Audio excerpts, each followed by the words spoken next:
Also in the street plan of Washington, you find pentagrams. So here we have two pentagrams in the street plan of Washington. The top one points into the Capitol building, and the one at the bottom points into the White House. This is a political building, so we're told. In fact, it's a temple to a secret society, built by the Freemasons to a specific design, Congress, the Congress building. Where did it get its name from? Capitol Hill, from a sacred place of the Roman Brotherhood going way back called Capitoline Hill. And when Madeleine Albright, high priestess of this brotherhood, became Secretary of State, and she went across on her first overseas visit to Europe, she actually went to Rome and made an official visit, what for her would have been a pilgrimage to Capitoline Hill in Rome, and that's where we get Capitol Hill from. This is George Washington. In the last century, they decided they didn't have a decent statue of George, so instead of getting an American to produce one, they ordered it from Italy, from Florence. And when it arrived on the dockside, people were staggered, because here was George, the first president of the United States, depicted naked from the waist up with this cloth over his Bill Clinton's, and then pointing up one arm, pointing down the other. What's going on? Unless you realize where these people are coming from, it's inexplicable. Well, if you just hold that in your mind, arm up, arm down, naked from the waist up, and then Bill Clinton's covered in a piece of cloth, well, this is where it's coming from. This is the ancient depiction of the compilation of the negative force symbol that the Templars worshipped, or the high-level Templars worshipped anyway, called Baphomet. And this is why they depicted George Washington in that way.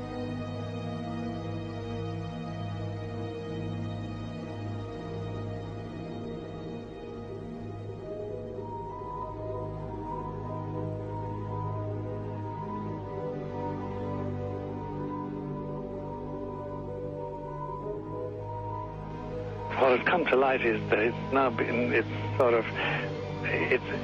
is not so surprising for a lot of people that there are covens amongst the very educated class, architects, doctors, lawyers, priests, brokers, and the leisure class. These are people who have made pacts with the devil. That's right. It's really the best, the more accurate way of describing it would be that they have indulged themselves in the worship of the goat, of the prince, of the serpent, of Satan, of Lucifer, and they lead perfectly normal lives. They're jewel merchants. They travel. They're prominent in their own way, but they do have this indulgence. Father, here's a part of that I can never understand. That has never made sense to me, and that is, if somebody were to make a pact with the devil, then obviously the implication is if the devil is there to make a pact with them, to make a deal, to make their life, this short mortal life on earth, pleasurable, with money or women or travel, or more interesting, whatever it is they want.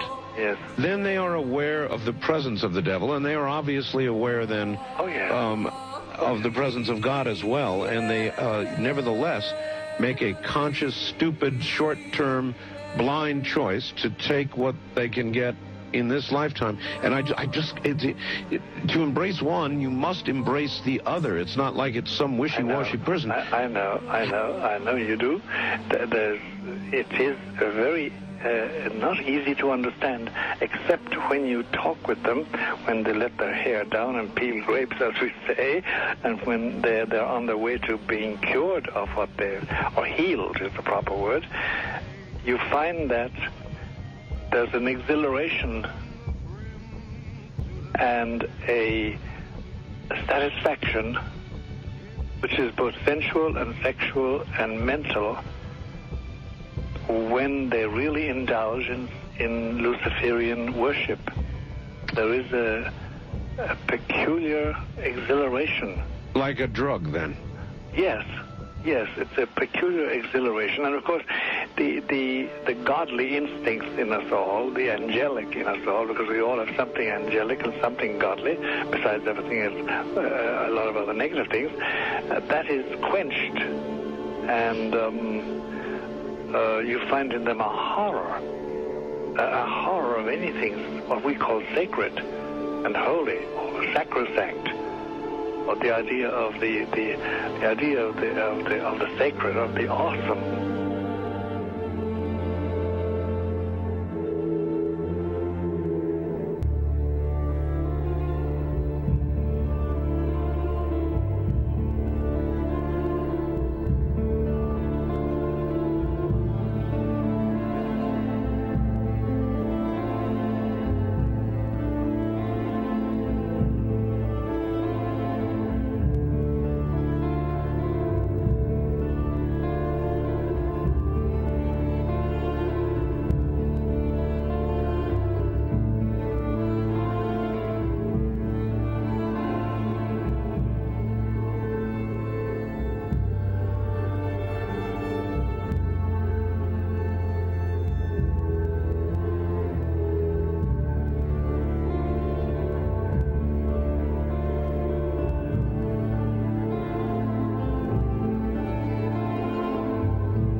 How in the world did you ever get involved in praying to demon spirits?